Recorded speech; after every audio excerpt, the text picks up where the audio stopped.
Today we're going to dive deep into Google AI Studio. And look, this isn't just another shiny tool for developers. We're going to treat it as what it really is, a full-blown idea factory. And more importantly, a strategic launchpad designed to take a spark of an idea all the way to a real product. So, let's get into it. I mean, this is the question, right? For anyone building in the AI space, developers, creators, entrepreneurs, you know the feeling. You've got this amazing concept, but getting from that light bulb moment to an actual working thing, well, it can feel like a mountain to climb. You're wrestling with installations, setups, all those little hurdles that just slow you down. And boom, here's Google's answer.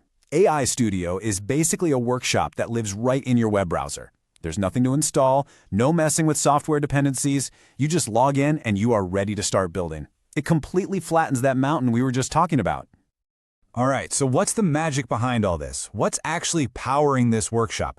Well, it all runs on Google's latest AI models. And if you want to know what you can build, you've got to understand the engines you're working with. So let's pop the hood and take a look.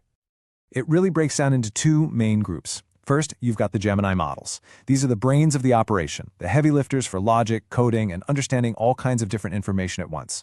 Then you've got your creative team, the generative media models. These are your in-house artists ready to create visuals, audio, you name it. Okay, so let's break this down, because this table shows a really important choice you have to make. On one side, you have Gemini 2.5 Pro. That massive 2 million plus token context window, think of that as its short-term memory. It can basically read and remember multiple huge books at once. It's perfect for really deep, complex thinking. On the other side, you have Gemini 2.5 Flash. It's all about speed. So it's a strategic trade-off. Do you need the deep thinker or do you need the fast talker? And this is where it gets really fun. This is your creative arsenal. Need a slick new icon for your app? Bam! Imogen 4 can whip one up. Need a quick demo video with a voiceover? VO3's got you covered. You can even get Lyria to generate some custom background music. It's literally a full production studio built right in. Now, this is a super important heads up for anyone jumping in. Google is constantly tinkering, constantly upgrading, and rolling out new features. They call it a continuous preview. The upside? You get to play with the latest and greatest toys, always. The catch? You can't just set it and forget it. You've got to be agile, ready to adapt your apps as the tech itself evolves. Okay, so we've seen the engines. How do you actually drive this thing? Well, AI Studio is built around four main interfaces, or pillars. The best way to think about them is as four different workstations inside your idea factory, each one built for a specific job. First up, the chat pillar. This one's pretty straightforward. It's where you build anything that talks back. And I mean anything. From a super simple FAQ bot all the way to a really complex AI character with its own unique personality and style. And the way you build it is this really cool back-and-forth process. You start with what are called system instructions, which is basically the AI's secret briefing on who it should be. Then you give it a few examples of how to talk. That's called few-shot prompting. After that, you just chat with it, tweak it, test it, and repeat. And once it's perfect, you hit that big Get Code button, and it hands you exactly what you need to plug it into your own application. All right, pillar number 2, Stream. Now, if chat is like texting back and forth, Stream is like a live video call. This is for building AIs that need to be with you in the moment, seeing what you see, hearing what you're saying, and reacting instantly. Think of a coding assistant that watches your screen, or an AI tutor that gives you real-time feedback.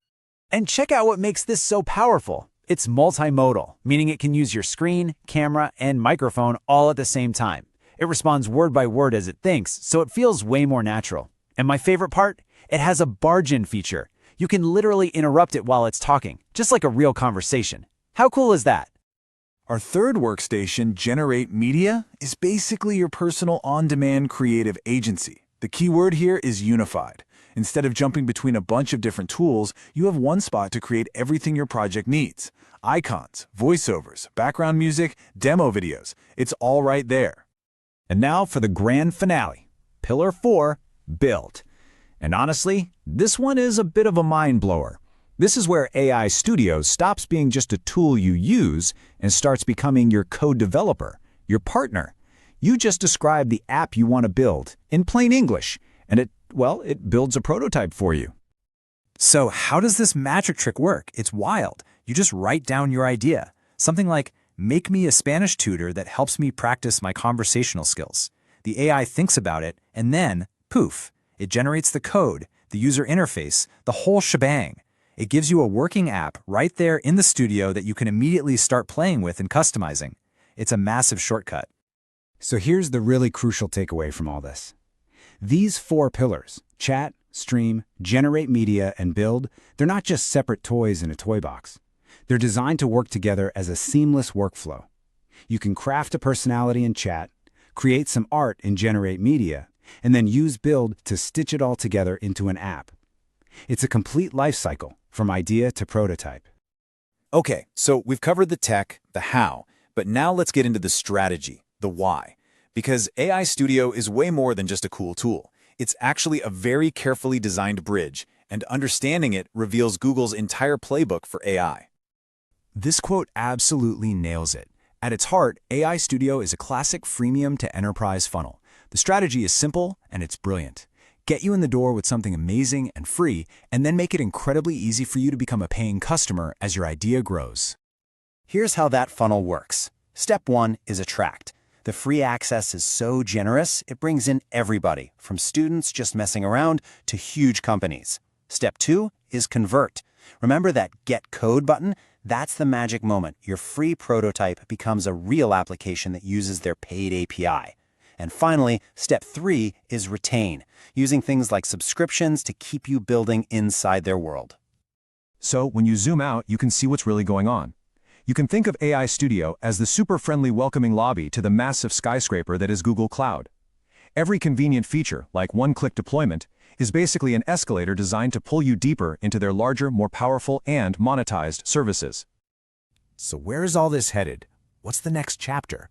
Well, if you look at what Google's been announcing lately, the future is something called agentic AI. We're moving away from just getting a simple response to a prompt towards AI that can act autonomously. And we're already seeing glimpses of this future. I mean, look at these. You've got Jules, an AI that can literally go into your project's bug list and start fixing them on its own. Or Stitch, which can design a UI and write the code for it. The key shift here is that these AIs aren't just responding to you anymore, they are executing tasks for you. This table just lays out the paradigm shift so clearly. In the old model, you're the project manager. You have to break down every task into tiny little steps for the AI. But in this new goal execution model, you're the supervisor. You just give the AI a high-level goal, and it figures out the steps, does the work, and even handles problems that pop up. And that brings us to the big, final question, doesn't it? As AI evolves from a tool that just answers our questions into a colleague that actually gets things done alongside us, the whole nature of our work is going to change. It really forces you to ask, in a world where AI can execute tasks, what's your role? What's the uniquely human value you bring to the table?